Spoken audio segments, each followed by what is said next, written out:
بسم الله الرحمن الرحيم. لقد جاءكم رسول من أنفسكم عزيز عليه ما عنتم حريص عليكم بالمؤمنين رؤوف رحيم. نحمده ونصلي على رسوله الكريم اما بعد فاعوذ باللہ من الشیطان الرجیم بسم اللہ الرحمن الرحیم اللہم صل علی عبدک ونبیک ورسولک وحبیبک وخلیلک محمد وبارک وسلم وسلم وبارک علی جمیع الانبیاء والمرسلین وعلی ملائکتک المقربین وعلی عبادک الصالحین وعلینا معاہم یا ارحم الراحمین آمین۔ حدیث جبرائیل کے بعد ترتیب کے اعتبار سے اب ہمیں جو اربعین نبوی کی تیسری حدیث ہے اس پر گفتگو کرنا تھی، لیکن میں نے اس مجموعے میں جس حدیث کا اضافہ کیا ہے آج پہلے میں اس کا مطالعہ آپ کو کرا رہا ہوں، اس لیے کہ دین کی حکمت، اس کی گہرائی میں سمجھنا کہ دین کہتے کسے ہیں، بحیثیت کل دین کیا ہے، اور اس کے اگر اجزاء ہیں اور کچھ مراحل اور مراتب ہیں اور منازل ہیں تو وہ کیا ہے۔ اس پر جس قدر اہم حدیث جبرائیل ہے، میرے نزدیک بعض اعتبارات سے اس سے بھی کہیں زیادہ اہم یہ حدیث ہے جس کا کہ آج ہم مطالعہ شروع کر رہے ہیں۔ اس حدیث کی جو مشابہت ہے حدیث جبرائیل سے،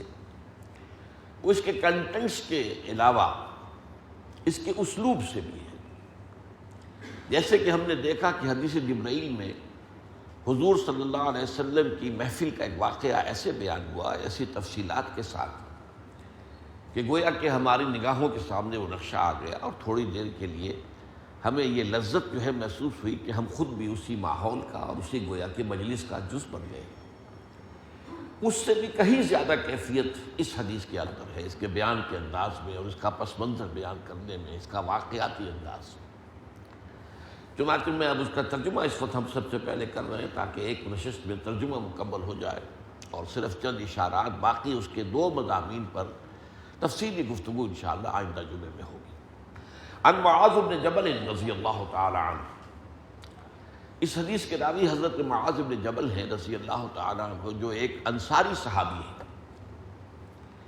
اور صحابہ کرام میں ان کا ایک بہت اونچا مقام اس اعتبار سے ہے کہ حضور صلی اللہ علیہ وسلم نے اپنے بعض صحابہ کے لیے جو صیغے استعمال کیے مدح کے، جس میں افعل التفضیل کا صیغہ آیا ہے، ارحم امتی بے امتی ابو بکر، میری امت پر سب سے زیادہ رحیم اور شفیق میری امت میں سے ابو بکر، واشدہم فی امر اللہ عمر، اللہ کے معاملات میں سب سے زیادہ شدید اور سخت میری امت میں سے عمر ہے رضی اللہ تعالی عنہ، وَأَحْيَاهُمْ عثمان، اور سب سے زیادہ باحیا انسان وہ عثمان ہے رضی اللہ تعالی عنہ، وَأَقْوَاهُمْ علی، اور سب سے زیادہ اصابت رائے کے حامل، صحیح فیصلے تک پہنچنے والے وہ علی ہیں رضی اللہ تعالی عنہ۔ اور بھی ہیں بعض حضرات کے بارے میں، اسی میں اسی فہرست میں ایک نامل کا بھی ہے، وَأَعْلَمُهُمْ بِالْحَلَالِ وَالْحَرَامِ مُعَاذُ بْنُ جبل،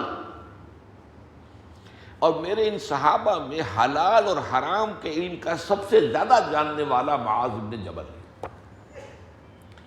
یہ در حقیقت فقہائے صحابہ میں ان کا شمار ہے اور ان کا اونچا مقام ہے۔ یمن کا گورنر بنا کر حضور نے انہیں بھیجا تھا، اس وقت جو مکالمہ ہوا تھا وہ اپنی جگہ بہت اہم ہے، لیکن اس وقت نہیں ہے کہ میں اس کو دہراؤں، لیکن بہرحال یہ کہ میں نے چاہا کہ حضرت معاذ بن جبل کی شخصیت کا اجمالی جو ہے تعارف ہو جائے، تاکہ آپ کے سامنے ایک عظیم حقیقت آئے۔ اتنی بلند پایا شخصیت کو بھی کیا چیز تھی کہ جو پریشان کر رہی تھی، جس کی وجہ سے کہ انہوں نے 3 الفاظ استعمال کیے، ابھی ہم دیکھیں گے کہ جس نے مجھے بیمار کر دیا ہے، جس نے مجھے جو ہے بہت رنجیدہ کر دیا ہے۔ تو یہ ساری جو مسئلے کیا تھے وہ کیا ہیں؟ اور اس سے ہم تقابل کریں گے اپنا۔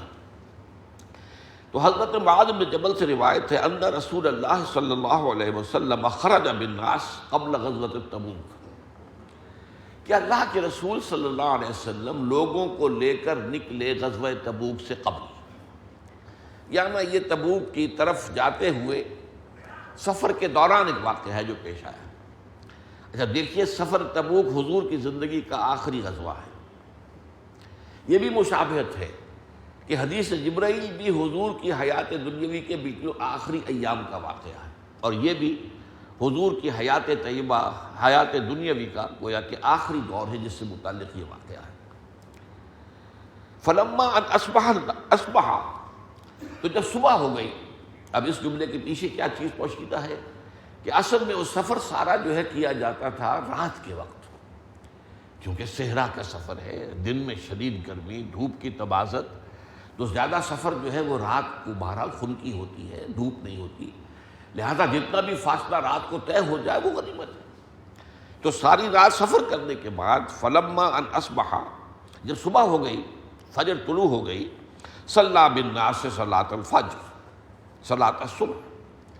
تو حضور نے لوگوں کے ساتھ نماز ادا کی، یعنی آپ نے نماز پڑھائی صحابہ کرام کو فجر کی نماز۔ ثم ان الناس رکبوا، پھر لوگ دوبارہ سوار ہو گئے۔ اس کی وجہ کیا تھی